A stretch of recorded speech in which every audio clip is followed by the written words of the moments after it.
क्या हो अगर मैं कहूं कि प्रोडक्टिविटी के बारे में अब तक हमने जो कुछ भी सीखा है वो शायद गलत हो? क्या हो अगर ज्यादा काम करने का सीक्रेट ज्यादा मेहनत करना नहीं बल्कि ज्यादा खुश रहना हो? सुनने में अजीब लगता है ना? चलिए आज इसी चौंकाने वाले आइडिया की तह तक चलते हैं। हम सबने यही सुना है ना, कि सक्सेस चाहिए तो बस सिर झुकाकर मेहनत करते रहो, घंटों काम करो। मशहूर प्रोडक्टिविटी गुरु अली अब्दाल भी बिल्कुल इसी फलसफे पर जीते थे। उनकी स्ट्रैटेजी बस और मेहनत करो।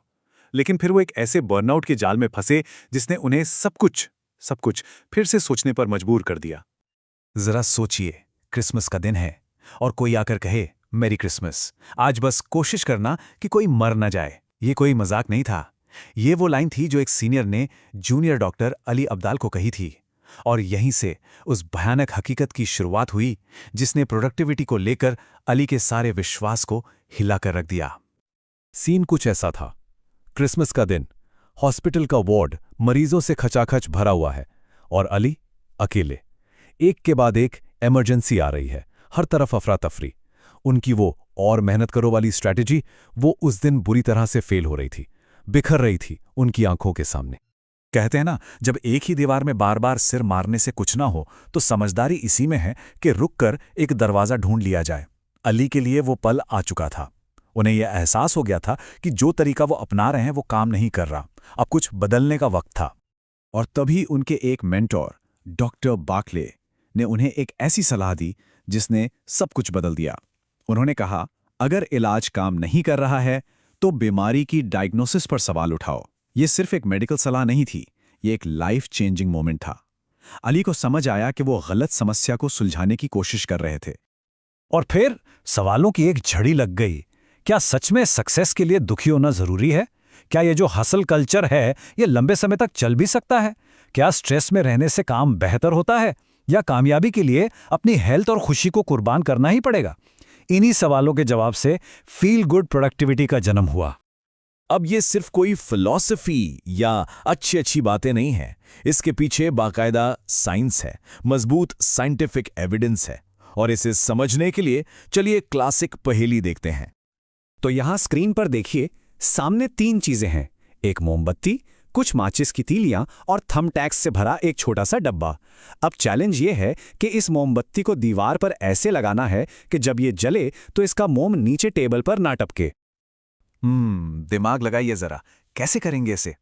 ज्यादातर लोग क्या करते हैं, वो तुरंत थंबटैक उठाकर मोमबत्ती को सीधे दीवार में लगाने की कोशिश करते हैं। पर क्या यह तरीका काम करेगा? शायद नहीं। और ये रहा इसका जीनियस सॉल्यूशन। थंबटैक्स को डिब्बे से बाहर निकालिए, खाली डिब्बे को थंबटैक से दीवार पर लगाइए और वो डिब्बा बन गया मोमबत्ती के लिए एक छोटा सा शेल्फ। देखा, इसका हल आउट ऑफ द बॉक्स सोचने में था, लिटरली। और अब आता है इस कहानी का सबसे कमाल का हिस्सा। एक साइकोलॉजिस्ट एलिस इसन ने एक एक्सपेरिमेंट किया। उन्होंने पाया कि जिन लोगों को ये पजल सॉल्व करने से पहले सिर्फ एक छोटी सी कैंडी दी गई थी, मतलब जिनका मूड थोड़ा अच्छा कर दिया गया था, उन्होंने इस क्रिएटिव सॉल्यूशन को ढूंढने की संभावना कई गुना बढ़ा दी। सोचिए, बस अच्छा महसूस करने से हमारी प्रॉब्लम सॉल्विंग स्किल्स कितनी बढ़ जाती हैं। ये हमें एक बहुत ही मशहूर साइकोलॉजिकल थ्योरी तक ले जाता है, जिसे कहते हैं ब्रॉडन एंड बिल्ड थ्योरी। आसान भाषा में इसका मतलब है, जब हम खुश होते हैं तो हमारा दिमाग मानो एक बंद कमरे से निकलकर एक खुले मैदान में आ जाता है। हमारी सोच का दायरा बढ़ जाता है, हमें नए नए रास्ते और आइडियाज दिखने लगते हैं। तो सवाल ये है कि ये सब काम कैसे करता है? क्यों अच्छा महसूस करना सिर्फ एक अच्छी फीलिंग नहीं, बल्कि प्रोडक्टिविटी का सबसे बड़ा हैक है?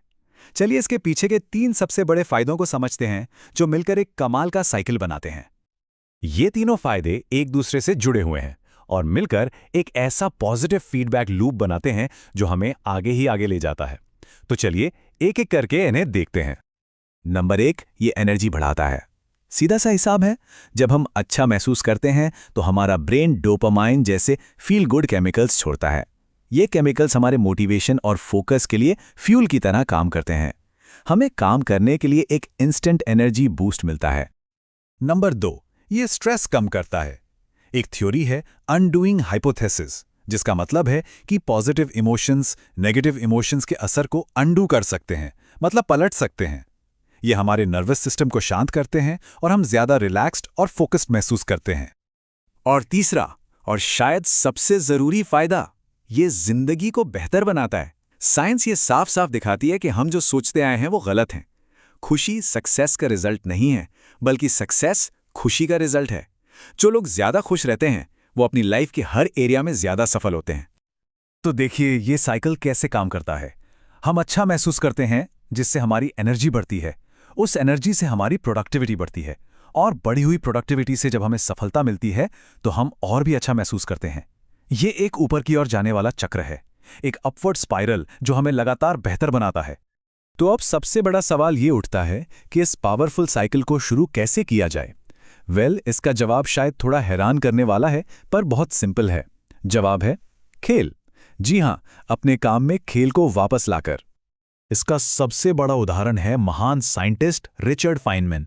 एक वक्त था जब वो अपने काम से पूरी तरह बर्नआउट हो चुके थे, सब कुछ छोड़ने वाले थे। फिर उन्होंने फैसला किया कि वो सीरियस रिसर्च की टेंशन नहीं लेंगे, बल्कि सिर्फ मजे के लिए फिजिक्स के साथ खेलेंगे। और जानते हैं क्या हुआ? इसी खेल के दौरान उन्होंने वो खोज की जिसके लिए उन्हें नोबेल प्राइज मिला। तो इस पूरी बात का सार क्या है? यही, हम जिंदगी भर एक गलतफहमी में जीते हैं कि सफलता मिलेगी तो खुशी मिलेगी, पर सच तो इसका ठीक उल्टा है। खुशी मिलती है तो सफलता मिलती है। अच्छा महसूस करना प्रोडक्टिव होने की पहली शर्त है, आखिरी इनाम नहीं। तो अगली बार जब कोई काम मुश्किल लगे, बोरिंग लगे या उससे बर्नआउट महसूस हो, तो बस 1 मिनट रुककर खुद से ये सवाल पूछना है, इस काम को मजेदार कैसे बनाया जा सकता है? यकीन मानिए, ये एक सवाल प्रोडक्टिविटी को देखने का पूरा नजरिया बदल सकता है।